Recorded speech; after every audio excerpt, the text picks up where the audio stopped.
Chapter 15. Now the tax collectors and sinners were all gathering around to hear him.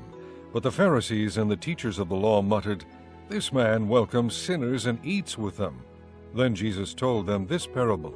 Suppose one of you has 100 sheep and loses one of them. Does he not leave the 99 in the open country and go after the lost sheep until he finds it? And when he finds it, he joyfully puts it on his shoulders and goes home. Then he calls his friends and neighbors together and says, "Rejoice with me, I have found my lost sheep." I tell you that in the same way there will be more rejoicing in heaven over one sinner who repents than over 99 righteous persons who do not need to repent.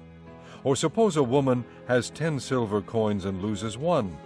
Does she not light a lamp, sweep the house, and search carefully until she finds it?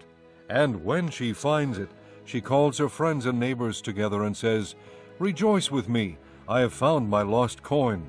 In the same way, I tell you, there is rejoicing in the presence of the angels of God over one sinner who repents.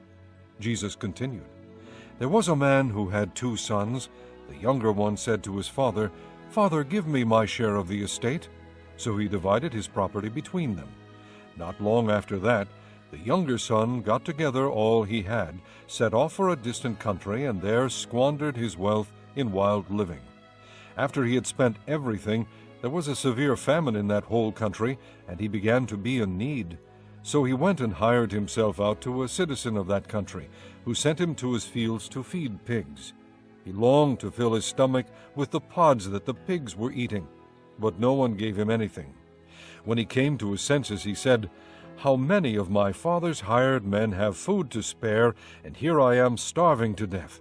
I will set out and go back to my father, and say to him, 'Father, I have sinned against heaven and against you. I am no longer worthy to be called your son. Make me like one of your hired men.' So he got up and went to his father. But while he was still a long way off, his father saw him and was filled with compassion for him. He ran to his son, threw his arms around him, and kissed him. The son said to him, 'Father, I have sinned against heaven and against you. I am no longer worthy to be called your son.' But the father said to his servants, 'Quick, bring the best robe and put it on him. Put a ring on his finger and sandals on his feet. Bring the fattened calf and kill it. Let's have a feast and celebrate. For this son of mine was dead and is alive again.